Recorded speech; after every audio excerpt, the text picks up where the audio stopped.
So hi guys. So for today's topic, we're gonna be talking about rocks and minerals.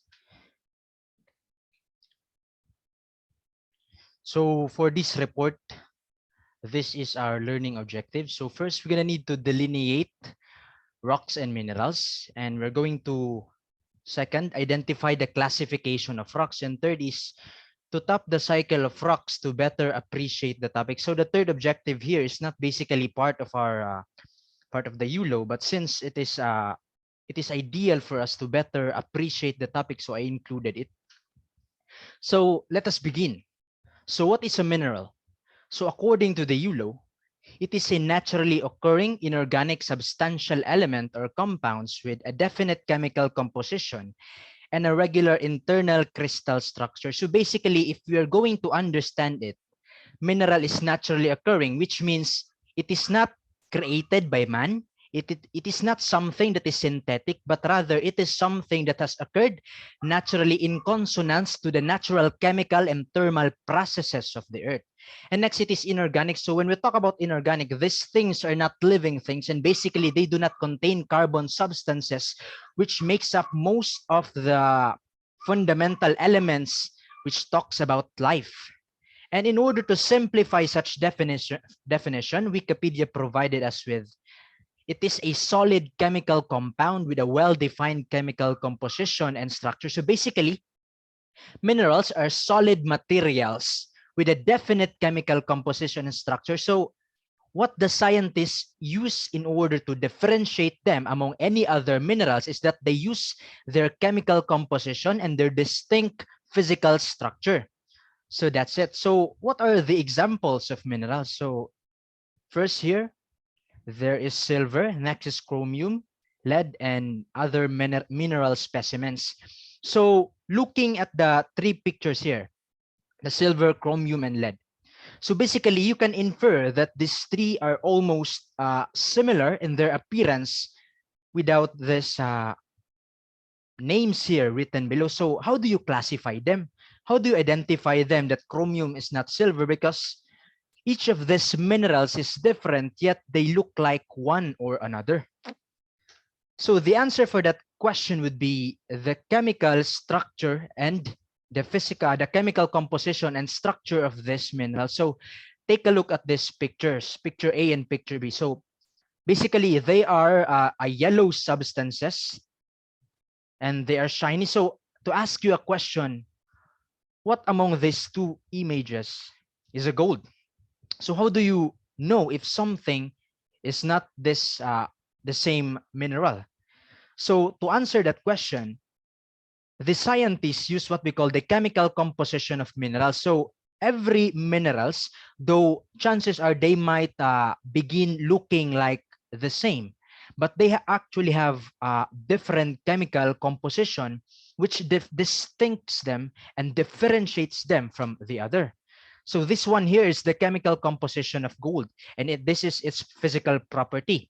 It is a bright, slightly orange yellow, dense, soft, malleable, and ductile metal in a pure form. So basically, out of this chemical composition and structure, scientists can be able to differentiate even physically the same looking minerals from one another compared to the chemical structure here of this is what we call the yellow arsenic. So this is it. Now, as we have differentiated the various chemical composition of properties of minerals, it boils down to two types of mineral resources. So basically, there are two classifications, the metallic and non-metallic. So these are the major classifications of minerals. So when we talk about metallic minerals, so basically, you understand them as they are shiny and they have metal properties on them. So kung sabihin siya pa, kung imo siyang itutok sa suga, musinaw siya. So because they have luster effects, and since they have metals in them, they are typically attracted to magnets. So this is the classification of metallic minerals compared to the non-metallic, which is the complete opposite of the metallic. So basically, they do not necessarily show shine or luster and are mostly transparent and is not attracted to magnets. So basically, non-metallic minerals, dili siya musinaw, pero transparent siya. and then they are not attracted to magnets. So even if you put magnet in them, because they don't have any polarity, because they don't contain any metal substances, they will not be attracted to magnets. So that's it. Now for the trivia. The words written here are one of the more common types of minerals found in food, right? Are you familiar with magnesium, potassium, calcium, zinc, and iron? So basically, these minerals are the ones that are advertised by food company saying that they provide us with substantial nutrients in order for us uh, to contribute for our health benefits. So basically, this magnesium and various other minerals found in food can also be found in rocks. So basically, these elements from minerals in rocks.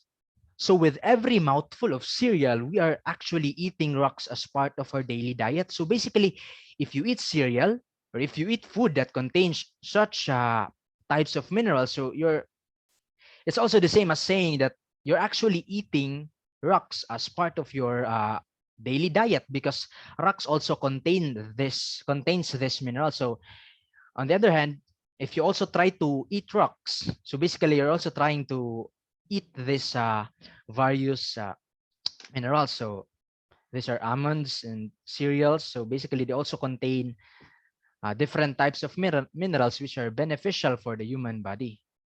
And now talking about rock, what is a rock? You know, so not this one, but this one. So according to the nationalgeographic.org, a rock is a natural substance composed of solid crystals of different minerals that have been fused together into a solid lump. So to understand rocks, basically, rocks is a mere composition, an aggregate, or a combination of various types of minerals. So if you try to put together lumps, lusters, grains, and clusters of minerals, if you try to combine them together, bind them together, now what you're gonna have is a solid lump of rocks. So basically everything around here are rocks composing of minerals. So it is not that our typical understanding of rocks is that rocks are solid lumps of grain we found in the streets. No, actually rocks are an aggregate of various minerals found inside them. So now, what are the types of rocks? So there are actually three. So let us begin first with igneous rocks. So igneous comes from the Latin word igni, means fire.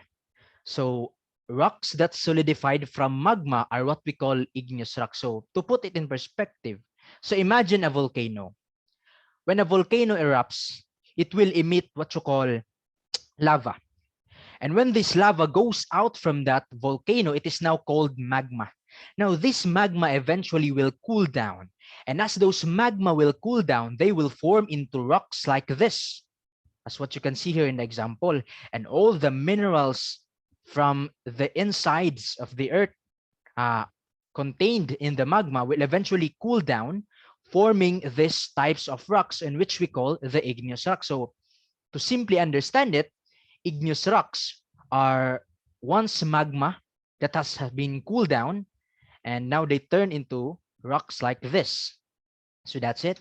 And now for the second type of rock, we now have the sedimentary rocks. So these are formed from pieces of other existing rock or organic material. So that is defined by the National Geographic Channel. So to give you an idea of how sedimentary rocks are formed, so basically they are once an existing rock or organic material. Now, because of this erosion, catalyzed by wind or water, they are transferred into bodies of water in which they are deposited as loosely packed sediments. Now, because of pressure and the overlying weight of other transferred sediments from erosion, they become compacted into closely packed sediments. And over time, as heat and pressure build up, they eventually become cemented and tightly packed together. And now these tightly packed sediments composed of various existing rock or organic material, they now become what we call the sedimentary rocks. And as an example, the Calico rock sandstone and shell limestone perfectly exemplified this type of rock.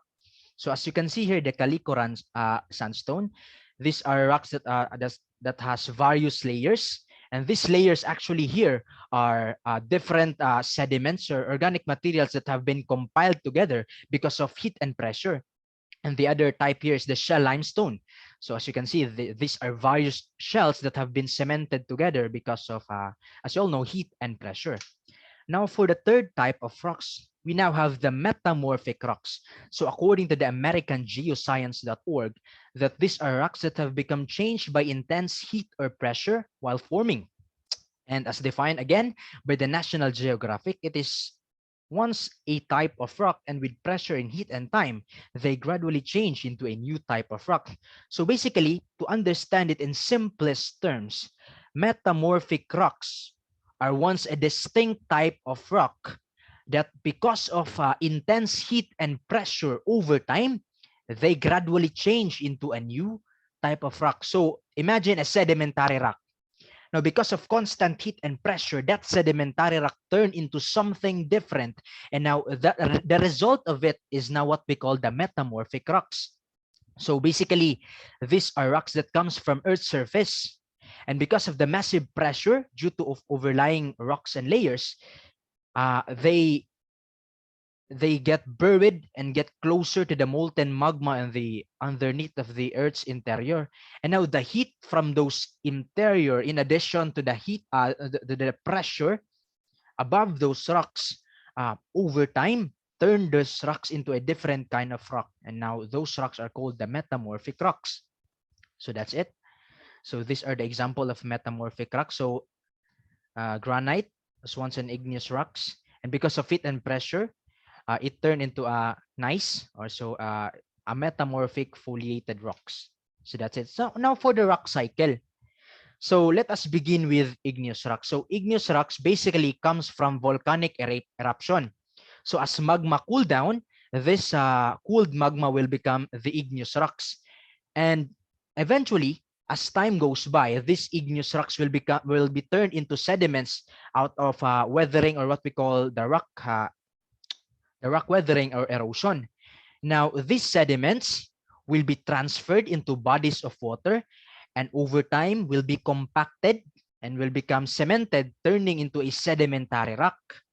Now, these sedimentary rocks over time, as they become buried and as they become constantly exposed to heat and pressure underneath the earth, they turn into a different kind of rock, which then becomes the metamorphic rock. And since these metamorphic rocks are typically found beneath the Earth's crust, they are transferred, or they are transported as lava inside the Earth's crust.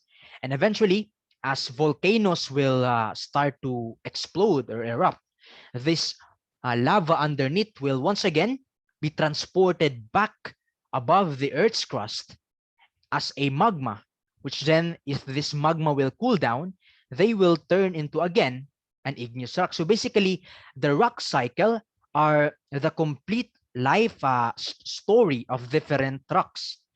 So ganun lang, pabalik-balik lang sila.